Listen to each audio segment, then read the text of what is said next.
मेरे प्रिय विद्यार्थियों, आज हम लोग संस्कृत में जो प्रत्यय की बात कर रहे थे, पूर्व में भी आपने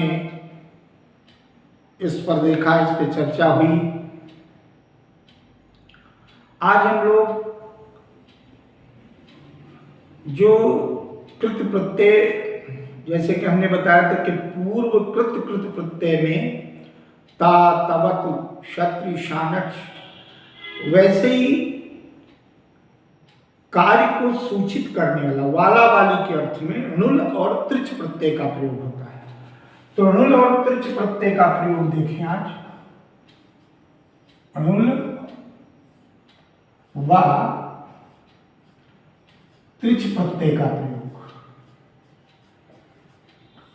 देखिए। जो णुल प्रत्यय और त्रिच प्रत्यय है, इसको ध्यान से समझिए।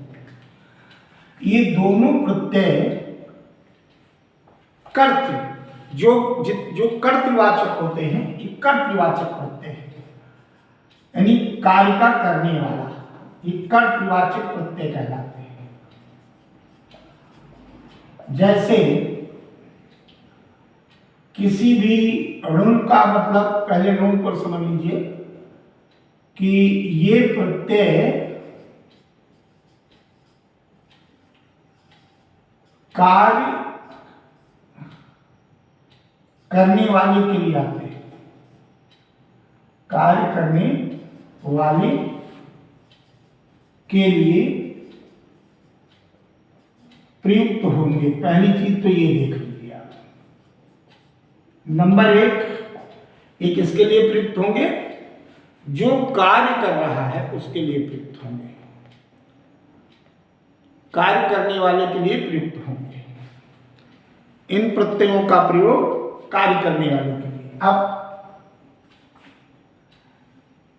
जैसे मान लीजिए, पहले ऋण प्रत्यय को देखिए।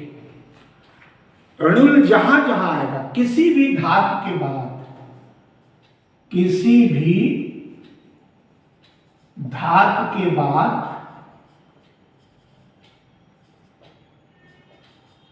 जब ऋण जुड़ता है, ऋण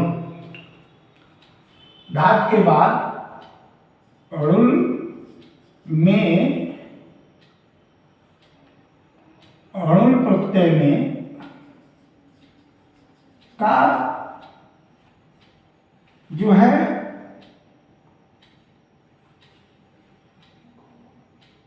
जो उ और धन अक, ये एक तरीके से होता है ऋण प्रत्यय। इसको ध्यान से समझ लें कि अनंतर जो ऋण है उसमें उ और अक, और ये जो है इसका वृद्धि हो जाती है। ये भी विशेष रूप से ध्यान दें, सभी लोग ध्यान दें। ऋण के पूर्व, इस ऋण के पूर्व, नंबर एक ये देख है, और नंबर ऋण के पूर्व जो ऋण के पहले जो धातु आएगी, ऋण के पूर्व धातु में वृद्धि, ऋण के पूर्व धातु में वृद्धि, ये ऋण जहां आएगा उसके धातु में क्या हो जाएगी? वृद्धि। अब वृद्धि होगी, ऋण के पूर्व धातु में वृद्धि होगी। अब कैसे होगी उसको समझना है उदाहरण के द्वारा। जैसे क्री धातु में ऋण प्रत्यय जुड़ा, तो आप देख रहे हैं कि इसका अक जुड़ेगा, ऋण का अक ही जुड़ेगा, वो अक है वो अक जुड़ेगा। अब अक जुड़ने पर री का अर हुआ, लेकिन उसका अर का, री का, यहां पर जो री है, इस री का अर होगा, लेकिन अर की वृद्धि आर हो जाएगी, तो ये बनेगा कारक, कारक शब्द बन जाएगा। क्री में री का अर हुआ और अर की वृद्धि, ये तो गुण हुआ, लेकिन गुण के बाद गुण चलेगा नहीं, इसकी वृद्धि चलेगी, ये वृद्धि हुई। इसमें क्या चलेगी?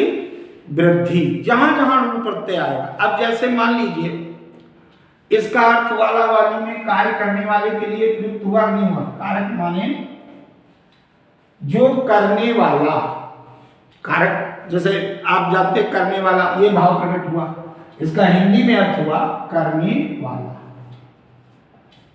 तो जो कारक पढ़ते हैं आप संस्कृत में 6 कारक, उस कारक शब्द की व्युत्पत्ति में क्री धन ऋण रुका, उसका अर्थ जुड़ा और ये अर हुआ और अर का आर हो गया, वृद्धि हुई और बन गया कारक। अब मान लो कोई भी शब्द है, जैसे आपको शब्द दिया हमने इसी क्री में, अब त्रिच में भी देख लो, नुन के पूर्व धातु में वृद्धि होगी और त्रिच जब लगेगी तो धातु में जो धातु में त्रिच प्रत्यय जब जुड़ेगा, त्रिच प्रत्यय जुड़ने से गुण होता है, प्रत्यय जुड़ने से गुण होगा, ये ध्यान दें। जब जुड़ने से गुण होगा, अब जैसे मान लीजिए क्री धातु में त्रिच प्रत्यय जुड़ा, अब त्रिच प्रत्यय में ये आप सब लोग ध्यान लें कि जहां जहां त्रिच प्रत्यय जुड़ता है वो त्रि शेष रह जाएगा, चाहे तो हट जाएगा। तो इसमें क्री धन, यहां पर क्या बचा? त्रि, ध्यान दीजिए, चार का लोप हो गया। अब जब त्रिच बचा तो ये गुण होकर के री का अर गुण होता है, इसका गुण हो गया, इसका गुण होगा री का अर। जैसे आपने देखा कि जहां पर आई मिलता है, ए आओ मिल ओ आदि मिलकर अर, तो ये री का अर होता है। तो जब अर हुआ तो ये बन गया क और अर जुड़ गया कर्त्री, इसका भी हो गया करने वाला, इसका भी हो गया अर्थ करने वाला। अब कर्त बना और वो फिर चला करता करता रहो करता रहा, ऋकारांत शब्द का। तो यहां पर गुण हुआ त्रिच लगने पर, और यहां पर अर का गुण न लेकर के वृद्धि आग जोड़ा जाएगा, तभी बना कारक। इस बात को ध्यान से देखें, कोई भी शब्द हो, अब जैसे दोनों लगते चले जाएंगे। अब हमने मान लीजिए पठ धातु में, पठ धातु में दोनों प्रत्यय लगा करके देखिए। जैसे मान लीजिए पठ धातु, तो पठ धातु में अणु जुड़ा जब, तो बन गया अणु का अक जुड़ता है, तो ये बना पठ धन अक। अब देखिए इसमें पठ का अक जुड़ा तो पठ में पा आ है, इस तो अ इसके आ का, इसका जो आ है उसकी वृद्धि हो गई तो बन गया बड़ा, तो ये बना पा। और ये ठ हलंत और आ, ये दोनों मिल गए कि पूर्ण हो गया। ये अर्ध व्यंजन था अभी, अब ठ और मिल गया पूर्ण, और ये बन गया पाठक। और अगर इसमें त्रिच प्रत्यय जोड़ेंगे, पठ धन त्रिच, तो आप देखिए कि अब गुण नहीं, ऋण में वृद्धि और इसमें गुण। अब यहां पर ये वृद्धि से हुआ, ये आप देख रहे हैं वृद्धि, ये वृद्धि हो गई, छोटा का बड़ा हो गया। ह्रस्व का दीर्घ हो गया। इसमें दीर्घ नहीं होगा, यानी वृद्धि नहीं होगी। तो यहां पर त्रिच का त्रि जुड़ा, तो पठ में त्रि जोड़ दो, ठीक है। तो ये जो बनेगा, ये बनेगा री का अर्घ हो गया गुण से पठित्र, पठित्री। अब इसमें आप देख रहे हैं कि इसमें ई का आगमन हुआ है। इसमें जब त्रिच जुड़ेगा तो पठित्र, दोनों का अर्थ, पाठक और इसका दोनों का अर्थ हो गया पढ़ने वाला, यानी कार्य को सूचित कर रहा है, पढ़ने वाला। कोई भी शब्द ले लो, जैसे दा है, मान लीजिए दा धातु है, तो दा धातु में जोड़ोगे अणुल, तो दा हो गया और अक जुड़ा, दा में अक जुड़ा, तो आप अणुल में देख रहे हैं कि क्या हो जाता है, वृद्धि। अब यहां पर ये जो दायक बना, दायक, इसमें जब कोई भी शब्द, ध्यान देना, पठ है, पठ धातु में यहां स्वर रहित है, जो स्वर रहित धातु होगी उसमें छोटी क आया, और जो स्वर युक्त धातु होती है, जैसे ये दा, बड़ा दा, तो णुल जुड़ने पर उसका आप देख रहे हैं कि वृद्धि हुई। दायक, दाअक का अक कार्य करने वाला सूचित किया गया, दायक। अब इसको अगर उसमें करेंगे तो आय कैसे हुआ, ये वस्तुतः जैसे आपको पढ़ाया जाता है कि ए आय ओ औ, तो ए का आय का आय हो जाता है, तो ये आय का आय दा धातु में आएगा क्योंकि ये स्वर युक्त है। दूसरी चीज, जैसे ये दा शब्द है, दा धातु है, और त्रिच प्रत्यय लगाओगे तो इसका दा और ये त्रि बन गया, दात्री, सीधे सीधे।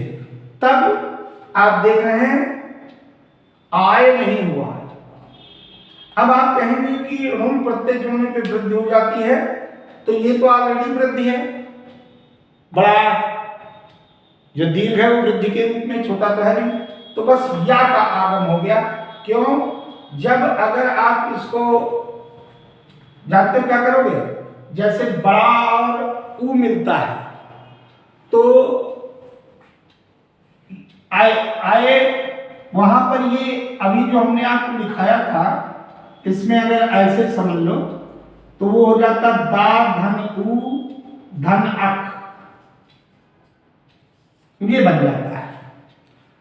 अब आ और ये ऊ, आ ऊ मिलकर ओ और ओ की वृद्धि, तो ये ऐसे दो बना, और दो की वृद्धि दौ बनेगा, और दौ में अक जोड़ोगे तो अब औ और आ मिलकर के आय हो जाता है। देखिए, तभी ये दायक शब्द की निष्पत्ति हुई।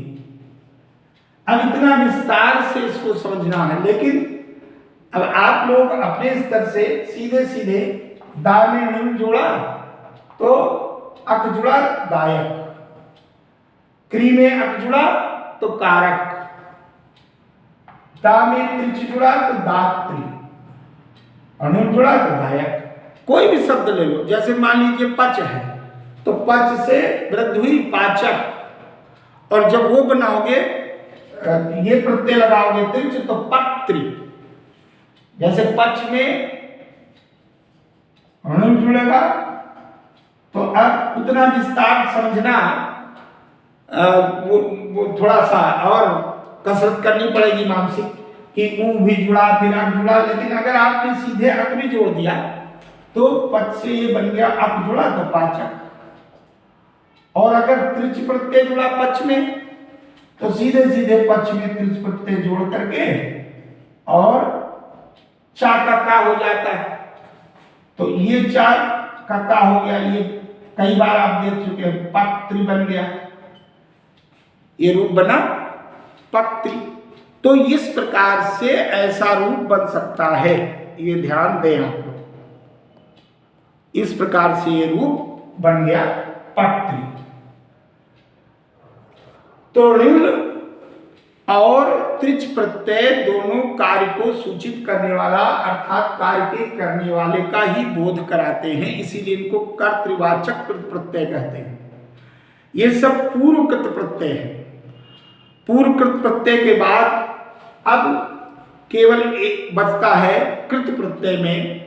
आज जब कृत प्रत्यय की बात करेंगे तो आगे उत्तर कृत प्रत्यय में तुमुन है, ल्युट है, मुख्य रूप से तिमुन और लुट, फिर उसी में घई आ जाता है, उसी में त्वा आ जाता है, लेप आ जाता है, उसी में तिन आ जाता है, ऋण आ जाता है, अच आ जाता है और इन आ जाता है।